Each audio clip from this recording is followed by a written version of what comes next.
Good evening. Welcome to the East Bridgewater Capital Committee meeting tonight on 3/15/2023. And the fire department is here to give their update. They couldn't make it last week, so they're bringing it to us this week. And I soon expect the town accountant to be here to help us understand where we stand with funding. So let's start with the fire department here.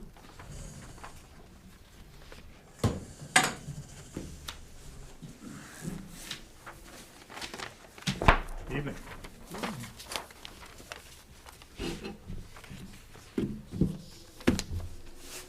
No glasses.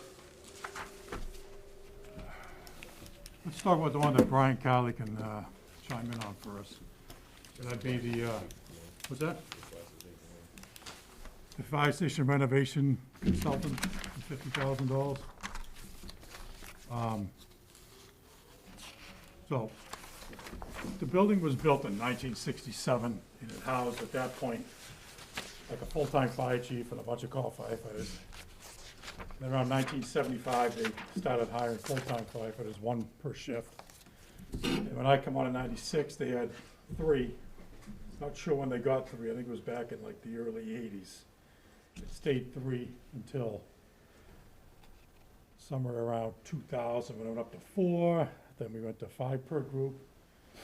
Later in the 2000s, and now we're at 6 per group, late last year. So 6 people on duty 24/7 most of the time, including myself, the deputy chief, the administrative officer makes 9, and my administrative assistant makes 10. So there's 10 people occupying that building during the day, usually Monday through Thursday-ish. There's 2 bathrooms. There's an entire, half the second floor is not finished. And the problem we have is we don't have a sufficient locker room. We don't have a sufficient shower area. There's 1 shower. And anytime somebody goes to a fire and they go inside of an atmosphere that has carcinogens in it, which is pretty much anytime there's smoke, they have to come back and shower and change, so we can try to minimize the chance of getting cancer. Very tough to do when there's 6 people working, 1 shower. What I'd like to do is hire a consultant to look at the building. Half the second floor is not even finished. It was like in 1967, they ran out of money and they stopped. So all the room that's over the apparatus floor, not finished. I'd really love to have this come down some Saturday morning and take a tour, so you can put eyes on what I'm talking about. It's hard for me to describe what I'm saying, but you actually seen it going, oh, I get it. If you're available this Saturday at 9, 10, whatever, let me know. So I'm looking for money to hire a consultant to tell me what it's gonna cost to renovate this building so we can use all the usable space and make it more comfortable, convenient for the people that work there. Give them an actual locker room. I mean, I have 3 women that work as firefighters now, that they share the same sleeping room, they share the same bathrooms, share the same showers, they share the same locker room. It'd be nice to be able to segregate that or separate it so they have some privacy in the future, and be able to use all our usable space. We don't have a room that we can actually sit in and train. We have to do it on the apparatus floor or outside or whatever. Changing the building around will allow us to get this room we need. It'll also allow for, more separated sleeping arrangements, an actual locker room. Renovate the kitchen was from 1960s. There's just a lot that needs to be done on the second floor. The first floor we renovated 3 years ago. 2017, 18-ish. So the first floor is good. That's pretty much just offices and administration and the control room. And there's a bathroom down there. But the second floor is what is next on the list. And potentially, and I'm not sure I want to do this or not, but potentially adding a bay off the back. But it all depends on how much it's gonna cost. I don't wanna sink, millions of dollars into this building when potentially we might need to build a substation in the northern part of town with all the building that's going on in the northeast and northwest sections. But definitely for the living arrangements that are there, we need to do something to that building. I'm curious, where now you have male, female in the same building, I'm surprised the state doesn't step in and tell you, hey, you have to do this. Where's the state, or what agency would be overseeing that? No idea, Really? really. Yeah. Of course, I haven't reached out and asked the question either, because I don't, maybe, Oh, no, I'm not. maybe being, forced to do it is, Yeah. I'd rather just do it, Yeah. than have them say, you must do this. Because if they say you must do this, then I don't know what to do. Yeah, and Whether we're talking male or female, that the facilities are inadequate Right. for the staffing size. yeah. And we pretty much are gonna reutilize existing space Yep. and So could make we, it usable for a staff that went from 3 to 18. Went from 12 in the 80s to 27. 13 in the 80s to 27. Yeah, so, And there's a fine line between, providing male, female locker rooms, bathrooms, when the new regulations say everything's gender neutral. Oh, that's, So, where am I? I'm in the wrong century, you're right. me too. but But you'd still need Yeah, a separation sure. for those that choose to be separated. So you gotta have both either way. Yeah. But what's there now, and I think Tim's got a great idea, if you guys wanna put eyes on it and you know exactly what we're thinking. Yep. The feasibility study, it's no different than we've done at the central school numerous times, just did at the library. To go out to public bid, we need construction documents, we need schematic designs, and cost estimates. And we need those for bid documents, and part of that fee would be that. Is the 50,000, is there an educated guess? Is there something, do we know 50 will cover it, or? Given what I've done recently in the past 5 or 6 years in feasibility studies, I think that'll cover it. I had a brief conversation off the books with an architect, and he said, yeah, About that? in the ballpark. Okay. I mean, we have a basic idea of design, of what we think we should do, but what we wanna do and what's really feasible might be two different things. you take the second floor now where the locker room was actually an unfinished bathroom with multiple showers and all that. The fixtures were never put in place back in the late 60s because they ran out of money. And that's what they're using now. You're cramming 26 lockers into this small little room. And it's just time, It's been time for a while, but it's definitely time now.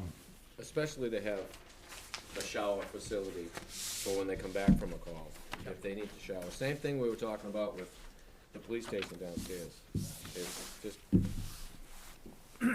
65 years ago, it might have been okay, but not now. Is anyone available this Saturday morning, say 9 o'clock? I can. It's in I'm available after 10:30. 10:30, good for you? Yeah. Okay, I'll come by someday after work. I'll no do it. no worries. Yeah, so, I've seen the upstairs punch it there in my calendar. a couple of years ago, and you're right, it needs work. And I thought we did some funding a while ago to do, and this was back, to do something up there, and I don't believe it was ever done. But, for the folks at home and myself, $50,000 for a feasibility study. We're doing a lot of feasibility studies, and I don't know if we end up doing the projects after the fact. Isn't there, I was gonna say, an architect could draw up plans there fairly quickly, couldn't they, or? Yes. So what's the difference between what you're looking for in a feasibility study versus an Like I architect? said a minute ago, the feasibility study would also give us construction documents, schematic designs, to go out to public bid with, because it's all gonna have to go out to public bid. And you need those documents to go out to public bid. An architect couldn't give us those? An architect would be doing that feasibility study and produce that, Maybe it should be an architect. or a mechanical engineer. One or the A lot other, of things we right? could have been, Dave, a lot of things. It's too late now. No, it's not.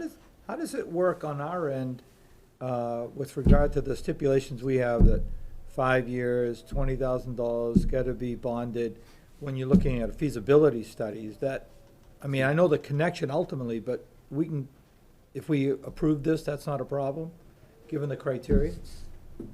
I don't think Like so. 5 times before. No, I know it has been done before, I was just curious where that fits in with See, the, I put it to capital because it's a building. It's gonna be a capital expenditure yeah. if the committee in the future, you know, I'm thinking it'll be next year. We'll meet again to discuss how much it's gonna cost and what can be done. It's ultimately gonna fall on the capital committee anyways, so this is probably the place to start. I would guess adding a bay in the back would be somewhat prohibitive at this time. I agree with you. I agree with you. I'm not really gonna pursue that too much. It's just, I mean, I wouldn't mind knowing what the cost would be. But I really, you and I talked about this before. I really believe in the near future, we're gonna have a substation in the north, probably the northeast part of town, with all the building that's going on in that area. Which also helps out the whole Hudson Street, Paris Farm Road area, where it takes us 8 minutes to get out there, and then when you close down the bridge on Pond Street because of a dam break, and it takes us 14 minutes to get there, but it could take us 3. You know, but that's Were you something here, in the future. were you here when we bought the ladder truck and it wouldn't fit in the station? No, God, Okay. you're talking on Maple Ave? Oh, yeah. This was years ago. This was like early 90s, maybe. I've been here since 91. Oh, yeah? Talk about the tower, the old tower truck? Yeah, Fit in no problem. It was 11 Yeah, feet, it 8 was. inches, we'll look it up. 12-foot doors. I got a big kick out of it. Could have been 88, 89. It was something around that time. That's the biggest. But anyway, That's the biggest I ladder truck we've had, though. digress. So I want to be careful with the feasibility study. All right, then you're looking for a couple of other things here? Yeah, the other one is for firefighter protective clothing. The actual cost is $143,447 instead of $149,500. That's gonna replace 23 sets of structural firefighting protective clothing that's nearing its 10-year useful lifespan. It's also gonna provide for 28 sets of non-structural firefighter protective clothing. And the reasoning for that is because structural firefighting gear contains PFAS. PFAS is known as a known carcinogen that causes cancer amongst firefighters. The bulk of the calls we go on don't require structural firefighting gear, but does require some type of protective equipment. If I can minimize, you know, the exposure to a carcinogen for my people, I believe that's one of my responsibilities to do that. This is the type of gear you use, like, you don't use in the jaws, cutting up a car, or at a, you know, a woods fire or something like that. Or just doing a regular, you know, smoke detector sounding or a carbon monoxide detector sounding, where if the building's not on fire, you don't need to be in this structural gear. I already got 5 sets of the What was the structural cost on gear. that? I didn't get the whole thing. The total cost? Yeah, 143. 143,447. You went down?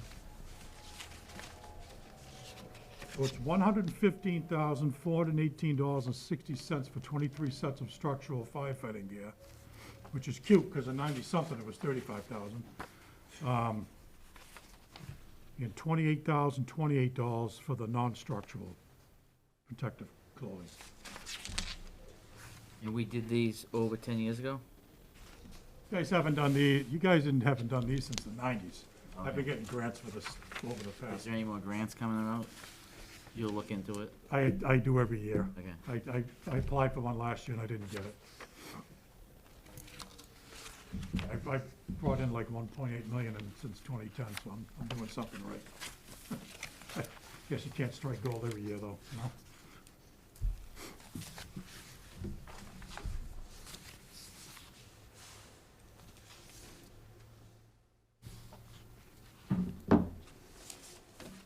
Okay, and then we got the radio system. Radio system. I have a radio system upgrade. For Oh, you told me that wasn't gonna go capital, because it was being paid out of the ambulance, but yeah, I don't have the, Going out of the ambulance fund? that's what I had planned, yeah. Oh, if that's the case, that's fine. Don't we still sign off on it? So anyways, let's talk about it real quick, if you want. I don't have the paperwork in front of me, but I wrote it, so I should remember it. Yep. So what we're gonna be doing is, back when we got our new radio system back in 2017, 2018 with the police, we got a new channel. We gave our channel our old channel to the DPW. Because somewhere in the legislation back then it said anyone who was on the 480 megahertz thing had to get off it within 10 years because they were gonna auction it off to whoever. Well, somebody came in, a politician, and changed that, so now we can bring that back. Anyways, the plan is to take that old channel back, make it a digital channel, like the police have digital, way analog. Huge difference between digital and analog, just with the area of coverage. We still have spots in town for fire that is dead spots, just because it's analog. Digital, I could stand right next to a police officer and talk. They can't hear me, but they can hear him or her. Doesn't make any sense.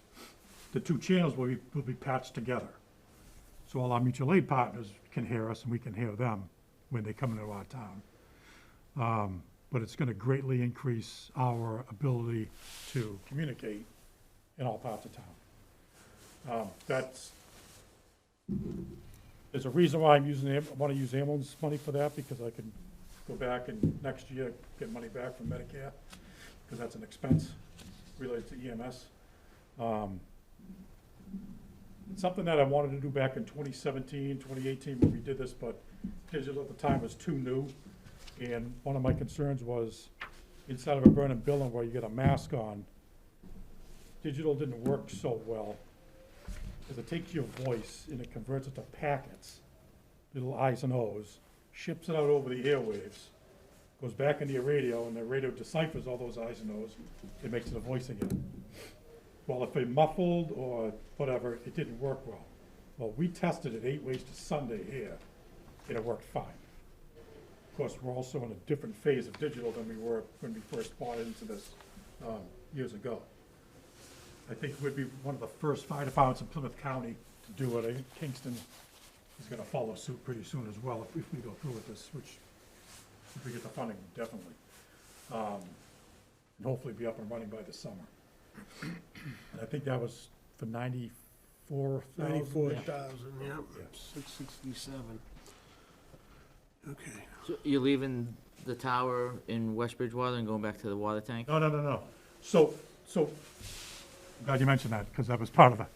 This is a totally redundant system. So right now, our main tower for police and fire is in West Bridgewater at that 480-foot tower. We also have a receive site at Town Hall. We have a receive site at the Highland Street water tank. And that's it. That part of town by Halifax is where we have really crappy coverage. Analog. Digital, it's fine. Going digital, we'll be able to pick up all that area that we have trouble talking out of, and we shouldn't have an issue. Same thing with the YMCA. We go in the YMCA with our radios, can't talk out of it. Going with a digital radio, loud and clear. I don't know why, but it's obvious. The police, I was standing in the basement right on the bottom hill of Plymouth Street, trying to talk. It wouldn't go out. I was talking, there's a sergeant voice, I'm like, hey, keep on the radio, see if they can hear you, loud and clear. We were standing next to each other. This system will be totally redundant, so God forbid we had a storm pull through and something happened to our main system, the police would be able to come in, would be able to share that channel until the other one's repaired. Would it be ideal? No, but at least we can all talk.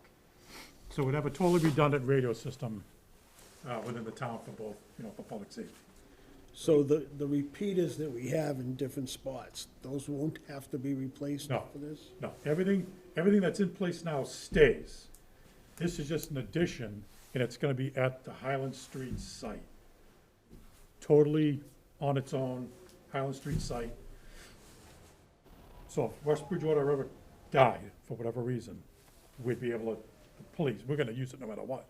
The police would be able to go over and do that. DPW for that matter. All portable and mobile radios for police, fire, and DPW will be reprogrammed under this $94,000. It'll just be a townwide, digital channel, but its main use would be fire. Can't think of many times you've ever had to jump off a channel and go to another one. I'm sure it's happened once or twice in the past, but Is the police department on a digital system? they are. The police is digital, fire stayed analog back in 2017, 18, I don't remember what year. Was that done when we combined the dispatch? No, so it was done actually before that. And then I think 2 years later, 3 years later, we combined dispatch.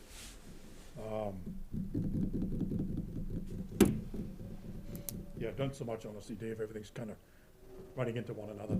I think dispatch we started in 2020, 2019, 2020? Before pandemic. Yeah, it was 2019 it started. Then the pandemic hit the following year. Dispatch was worked out great, because we dump out often and leave the station empty and just utilize all our resources for what they're supposed to be used for.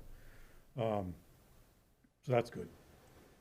But having this digital channel will alleviate a lot of dead spots we have. And we'll be able to communicate even with a breathing mask on and trying to breathe air through a mask. You can still hear and you can understand what they're saying. And the other good thing about it, it takes all the ambient background noise and just gets rid of it. And all you hear is voice.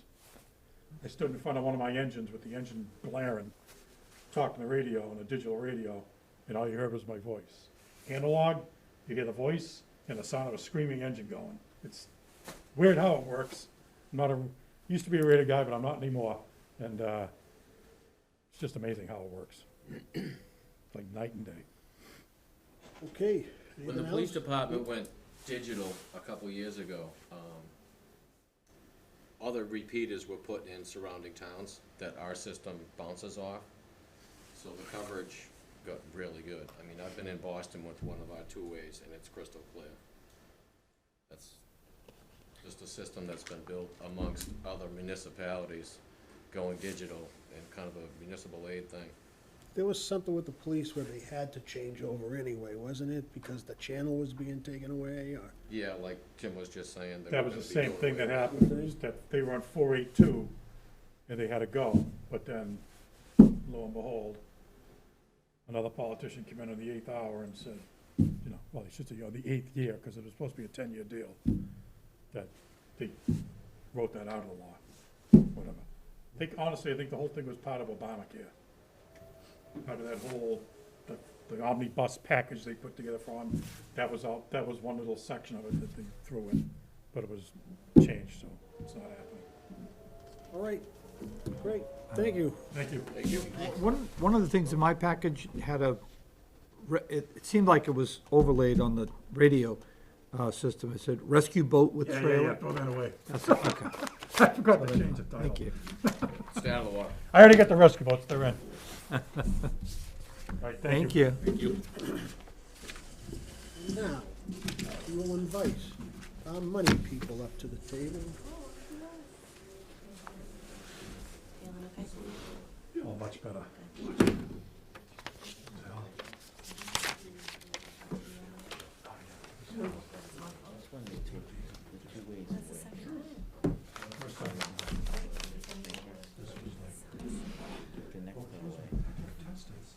Sunday, Monday, Tuesday, negative. And you felt so sorry.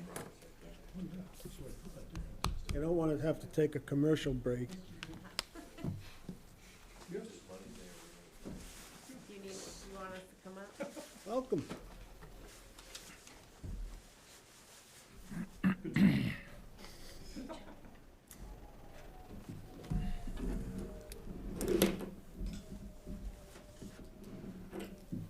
Hello. So part of what we want to do here is try to understand where we stand for funding on capital, what kind of the ideas and thoughts are on how it's going to work this year. So I'm guessing you folks have had a chance to go through some of the numbers and the cherry sheet and all that stuff, and you're going to enlighten us. Yeah, Okay, great. so I just kind of wrote some notes here. So as far as the operating budget goes, we saw a huge increase in our Plymouth County retirement this year. Between that and just contractual obligations and everything, the operating budget, we're still working on. There's not money there for any capital, nothing capital would be going through there usually anyway, but. So we talked about the debt and what's falling off, and I think this year only about 130,000 fell off. We haven't bonded anything since I think we refinanced the Sachem Center and the school in 2021, April of 21, I think. So I have the two schedules here because part of our debt's the water departments and part of it's the towns. So the water department debt is actually in around, if I'm following it here, 2028. They have a lot of their debt fall off, but for us, it's not until, for the town side, it's not until 2031 that we see a significant decrease. This year was the 130. Next year, like 30,000. Not big numbers for a good amount of years. The other, we have our stabilization and capital stabilization. The general stabilization fund's got about 2.5 million in it, and the capital stabilization's got about 4.8. Those balances have been pretty consistent in the last 5 years. We really haven't put much money into the stabilizations or drawn it out. We drew money out for the tower truck that Tim got, but that's almost, I think after this town meeting, I think I'll have 125,000 left to pay back on that. We did put a good amount, like 1.1 into the capital stabilization fund last year, from a land auction that happened, in town, but we pulled basically to almost dollar for dollar that same amount out last year for capital projects. So essentially, those funds have been at those balances for at least probably right around there for probably the last 5 years. Now, you say we pulled it out for capital projects. Was it a one-time pullout, or is this where you're taking the payments for? No, we paid cash for a good amount of projects last year. I want to say it was close to $1 million, that we pulled that money out, put it in the general fund, and did projects We didn't want throughout to the bond year. anything? Last year, we still haven't bonded anything, but we took bans for the Mitchell School paving, and we started the process of bonding for the generator for the police station and one of the water projects, and then some money towards the sewer district. But those were the only things, and I don't have the list in front of me of what all the other projects were, but there was a pretty long list, if you guys remember last year, of projects in town. We had a free cash balance of about a little over $2 million. After the fall town meeting, we're about 1.9 million. There's gonna be free cash used in the special town meeting and the annual town meeting for various articles. Charlie, I came up with numbers when I looked at the draft warrant. I had for the special town meeting, possibly about 150,000 in free cash, and maybe like 350 for the annual in free cash for various articles. I don't know if that. 350, the 150 makes sense. I don't know Okay. about the 350. Okay, so that, if those numbers were in the ballpark, that leaves about 1.4 in free cash. The EBCAM project can be paid from there, since they're operating as an enterprise fund, they'll come in with basically a retained earnings, so their project can be paid for with their own funds. The water department, I think, is basically exhausted their retained earnings at this point, so I think they're probably gonna be looking to bond their projects, or John's been doing the lease program that he was telling you guys about. And But if he bonds it, it's still coming out of the water it still department. comes out of his department, just at a, slower rate. And the one other thing I had to note, the police department, so I went through all the capital articles that we have on the books, to see which ones are still in progress, if there's any old ones out there that could be closed out and repurposed. So far, the only one that I've been really made aware of, the police have like a $20,000 article sitting out there, so I would say, when we do this, I've kind of told them we'd try to use it towards their capital projects, because no one's gonna tell me an article's ready to be closed out if they don't get to still use it for something else in their department. So that's about 20,000 that could be used probably towards a police project. They have a couple things on here. So that's the short of it. So I have two questions. Number one, we talked about pulling like that 1.1 million out last year to fund projects, but there's a couple of projects like the Mitchell School driveway and all that stuff. Are those paid for, or are the payments on the bond still gonna be coming out of the capital stabilization fund? As far as I know, and it hasn't, since we haven't actually bonded anything since I started here, that the bond payments would then fall into, we'd try to fund them with the operating budget. Is that your understanding?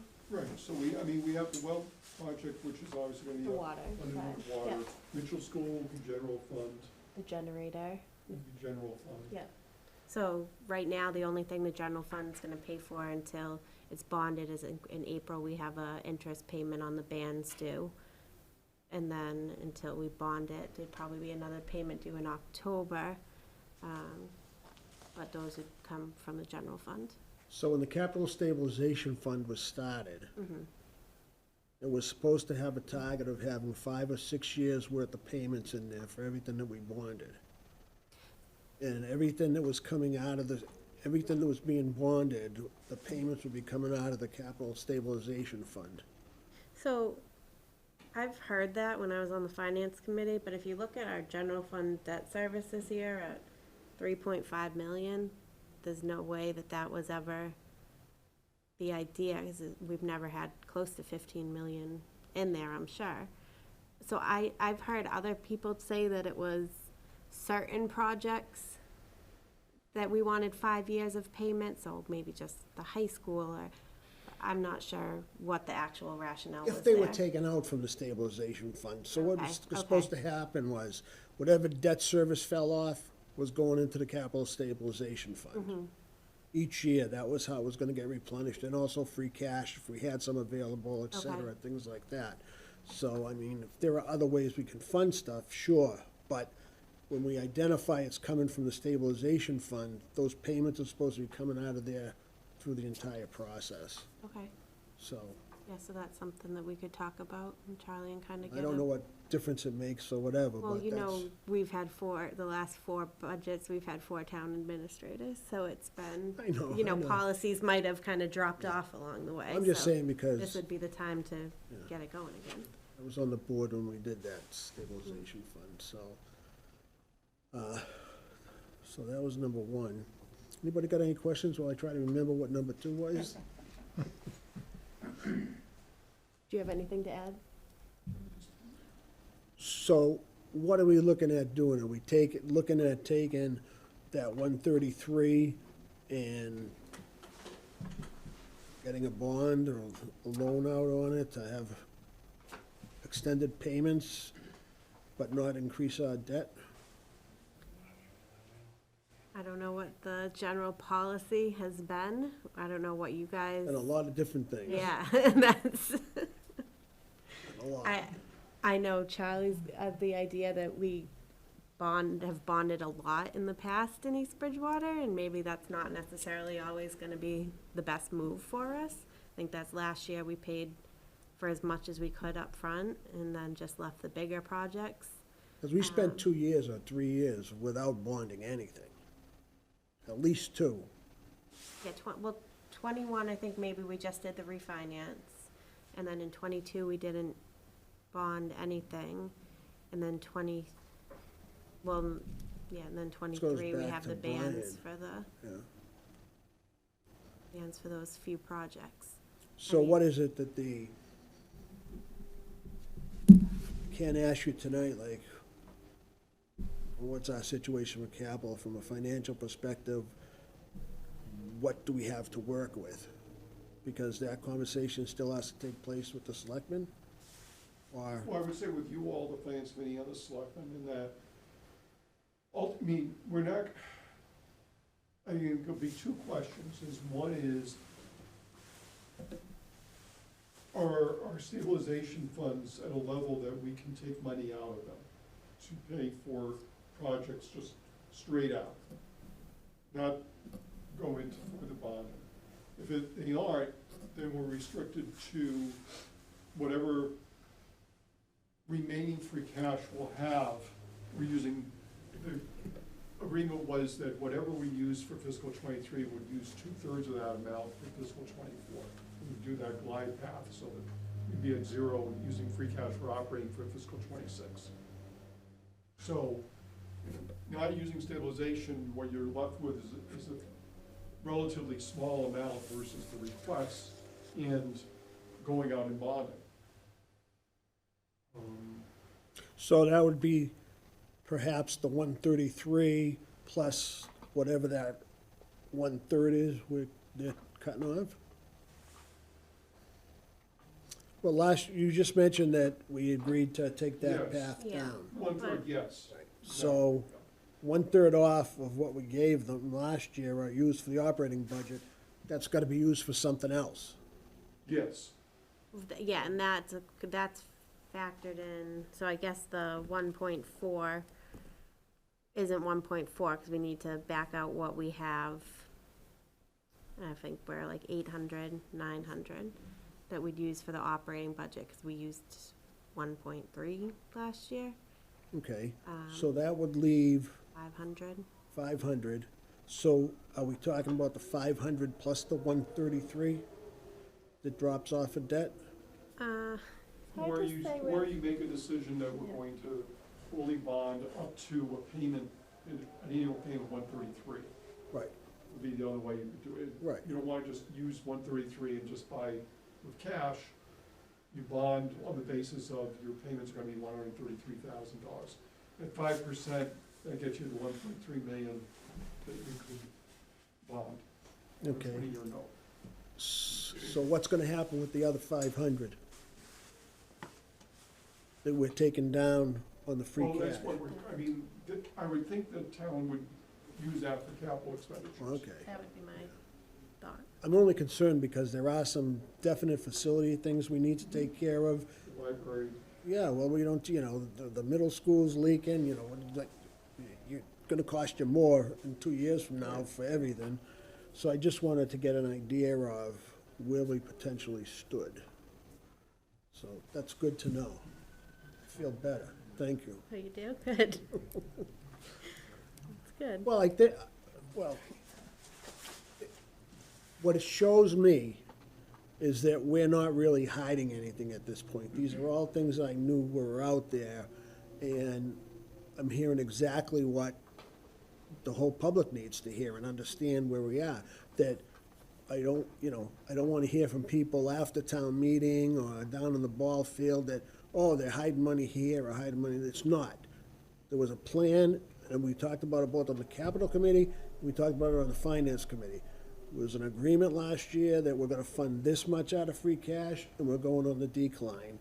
And if it's great that we're maintaining that, and we just need to sustain that, because that will get us ultimately to where we need to be, that we've talked about for years. So, it's really good. Definitely not hiding anything. Any other questions? Have we heard from all the departments? We've now? heard from everybody we're requesting. Okay. So, I emailed out the thing for the annual town book or whatever it is. And on there, I attached another document that was a 5-year plan back in, 4 years ago. And so what we're gonna do is, part of what we're gonna do is go through that with the departments to take off what's been done, see what's not needed anymore, and then progress and make that 5-year plan and use that as a tool and a template and guide each year after year after year. But we gotta get this one cleaned up. But I suspect next week, we will start talking about priorities. You know, where do we see, you know, where the priority is? I might think it's this, you might think it's that, but 3 of you will agree on one thing or whatever. But we'll start having those discussions. And then what those discussions may bring is another follow-up meeting with the department. But we'd have to do all that, you know, pretty quickly. But who knows? We might be on a good page when we go through it the first time. But ultimately, we're gonna have to hear a number, right? We're gonna have to add up to a particular number, that's our, I've had it up in my head. I know what I'm working with, okay. Okay. so, all right. All right, with that, I'll take a motion. Motion is adjourned. Second. All in favor? Aye. Thank you. So we gotta get another meeting posted. If we don't have another.